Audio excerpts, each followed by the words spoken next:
اس video میں ہم لوگ افلاطون کے حوالے سے بات کریں گے، جو مغربی نقاد ہے، ہمارے سلیبس میں شامل ہیں۔ ان کا مطالعہ کرنا ہے ہمیں، ان کی کتابوں کے نام اور ان کے اہم اقوال وغیرہ ہمیں یاد رکھنے ہیں۔ ایگزام میں اکثر پوچھے جاتے ہیں ان سے سوالات۔ افلاطون نامور یونانی فلسفی ہے۔ افلاطون نامور یونانی فلسفی ہے۔ ان کا زمانہ حضرت عیسیٰ سے لگ بھگ 400 سال پہلے کا ہے۔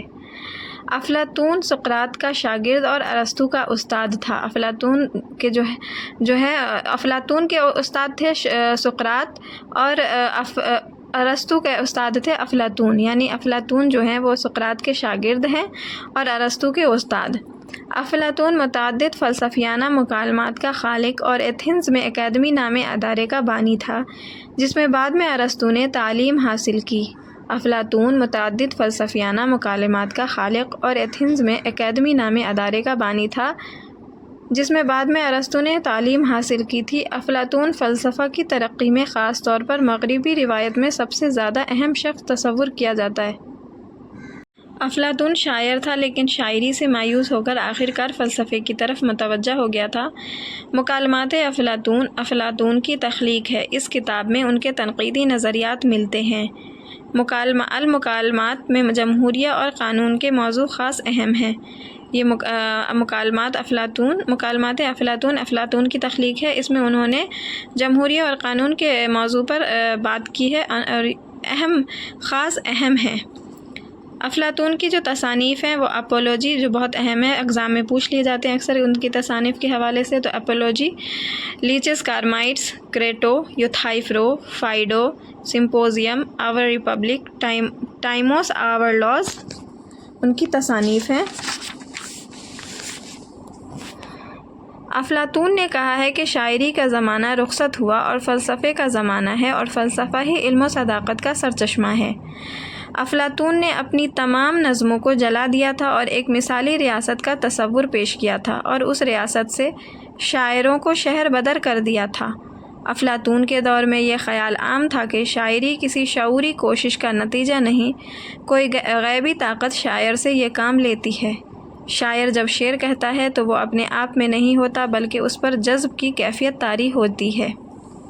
اس خود فراموشی کے عالم میں وہ کچھ بھی کہہ گزرتا ہے۔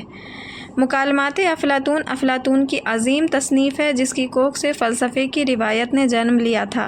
فلسفے کی روایت کی جو شروعات ہوتی ہے وہ مکالمات افلاطون سے ہوتی ہے۔ یہ ان کی عظیم تصنیف ہے۔ ایمرسن نے مکالمات افلاطون کے بارے میں کہا ہے کہ اس کتاب میں دنیا کی ہر کتاب کا مواد موجود ہے۔ ایمرسن نے مکالمات افلاطون کے بارے میں کہا ہے کہ اس کتاب میں دنیا کی ہر کتاب کا مواد موجود ہے۔ مکالمات افلاطون میں افلاطون نے مثالی ریاست، جمہوریت کا تصور پیش کیا ہے۔ یہ بھی سوال بن جاتا ہے کہ مثالی ریاست کا نظریہ کس نے دیا؟ تو مکالمات افلاطون میں افلاطون نے مثالی ریاست کا تصور پیش کیا ہے۔ افلاطون نے شاعری کو ایک فضول کام سے تعبیر کیا ہے۔